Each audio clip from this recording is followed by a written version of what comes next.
AP ముఖ్యమంత్రి చంద్రబాబు నాయుడు మళ్ళీ నోట్ల రద్దు ప్రతిపాదన తెరపైకి తెచ్చారు. ఈసారి 200 నోట్లు 500 నోట్లు కూడా రద్దు చేయాలంటూ ఆయన చెప్తూ ఉన్నారు. అయితే నోట్ల రద్దుకు సంబంధించి చంద్రబాబు నాయుడుకు ఈ డిమాండ్కి సంబంధించి ఈ ప్రతిపాదనకు సంబంధించి చంద్రబాబు నాయుడుకు ఒక ప్రత్యేకమైన ట్రాక్ రికార్డే ఉంది. 2016లో నరేంద్ర మోడీ ప్రభుత్వం పెద్ద నోట్లను రద్దు చేసింది, 500, 1000 రూపాయల నోట్లను.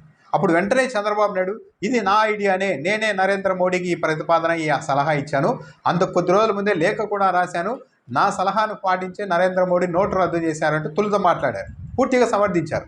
దీనివల్ల ఉగ్రవాదులకు నిధులు అందవు, మొత్తం నల్లధనం బయటకు వచ్చేస్తుంది, మొత్తం బ్యాంకులకు రిటర్న్ వస్తుంది, నల్లధనం అంతా పోతుంది అంటూ కూడా చంద్రబాబు నాయుడు ఈ చర్యను సమర్థించారు. 12 రోజుల తర్వాత విపరీతంగా జనాలంతా బ్యాంకుల వద్ద ఏటీఎంల దగ్గర క్యూ లైన్లలో నిలబడే పరిస్థితి రావడం, ఎంతకు ఈ సమస్య పరిష్కారం కాకపోవడంతో 12 రోజుల తర్వాత కొద్దిగా గొంతు సవరించుకొని అసలు 12 రోజుల తర్వాత కూడా ప్రజలు ఇలా క్యూ లైన్లలో ఉన్నారు అంటుంటే ఈ పరిస్థితిని చక్కదిద్దలేకపోవడం చాలా దురదృష్టకరం అంటూ మెల్లగా ఆ అంశం నుంచి తాను తప్పించుకునే ప్రయత్నం చేశారు. ఇక 2018 వచ్చేసరికి ఎన్డీఏ నుంచి బయటకు వచ్చిన తర్వాత ఏకంగా నోట్ల రద్దు ఒక తుగ్లక్ చర్య అంటూ చంద్రబాబు నాయుడు మాట్లాడారు. ఏదో చేయాలనుకుని ఏదో చేసేశారు, నల్లధనం బయటకు వస్తుందన్నారు, ఏమీ రాలేదు, ఉన్న డబ్బంతా మళ్ళీ బ్యాంకులకు వచ్చేసింది. ఇక ఏం సాధించారు? దీనివల్ల ప్రజల్ని అష్టకష్టాల పాలు చేశారు, ప్రజలు సంపాదించుకున్న సొమ్ము కోసం బ్యాంకుల వద్ద నిలబడే పరిస్థితి ఇచ్చారు, 2 ఏళ్ల తర్వాత కూడా ఏటీఎంలో డబ్బులు కూడా కనిపించడం లేదు అంటూ ఎన్డీఏ నుంచి బయటకు వచ్చిన తర్వాత విమర్శించారు. దాంతో బీజేపీ వాళ్ళే బిత్తరపోయారు. సలహా ఇచ్చింది నేనే అన్నారు, మొత్తం మంచి జరుగుతుందని చెప్పారు, చివరికి ఇలా నరేంద్ర మోడీని ఒక్కరినే టార్గెట్ చేశారేంటి చంద్రబాబు నాయుడు అని. అయితే ఆ సమయంలో ఇంకో విమర్శ కూడా వచ్చింది.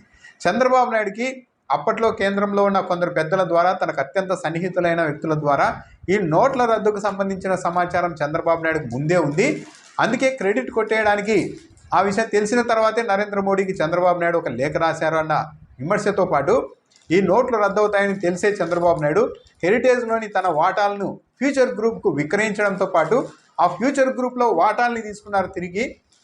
అలా చేయడం ద్వారా తన నల్లధనాన్ని అంతా వైట్గా మార్చేసుకున్నారని కూడా అప్పట్లో వైసీపీ ఆరోపించింది.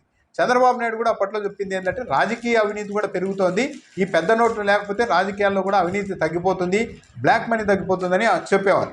ఆ సమయంలో చంద్రబాబు నాయుడు మీద కూడా పెద్ద సెటైర్లు వేలాయి 2018కి వచ్చేసరికి. అవేంటంటే పెద్ద నోట్ల వల్లంతా అవినీతి జరుగుతోంది, రాజకీయ అవినీతి అంటున్నారు కదా, మరి స్టీఫెన్సన్ను కొనుగోలు చేయడానికి రేవంత్ రెడ్డికి ఇచ్చి పంపిన ఆ కట్టలన్నీ 5 రూపాయల నోట్ల, 10 రూపాయల నోట్ల కట్టలా, లేక 500 రూపాయల నోట్ల కట్టలా అంటూ ప్రశ్నించడం మొదలుపెట్టారు జనాలు, సెటైర్లు వేయడం కూడా మొదలుపెట్టారు అప్పట్లో. అంటే ఎమ్మెల్యేలను కొనేకి నల్లధనం ఇచ్చి పంపిందే మీరు, మళ్ళీ మీరు రాజకీయ అవినీతి గురించి ఎలా మాట్లాడతారు అంటూ కూడా అప్పట్లో విమర్శించేవారు. ఇప్పుడు చంద్రబాబు నాయుడు 200 నోట్లు 500 నోట్లు కూడా రద్దు చేయాలని మళ్ళీ ఇప్పుడు ప్రతిపాదన చేస్తూ ఉన్నారు.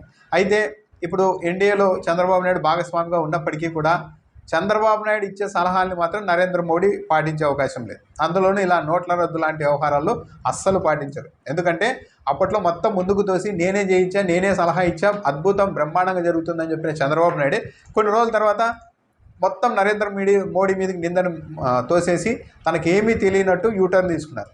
కాబట్టి ఇలాంటి విషయాల్లో చంద్రబాబు నాయుడు సలహాల్ని పాటించాలంటే నరేంద్ర మోడీ 1-10 సార్లు ఆలోచించుకుంటారు. మరి ఎవరైనా సలహాలు ఇస్తే ముందుకు వెళ్తారేమో, కానీ చంద్రబాబు నాయుడు సలహాల్ని ఎంతవరకు తీసుకుంటారు పరిగణలోనికి అన్నది అనుమానమే.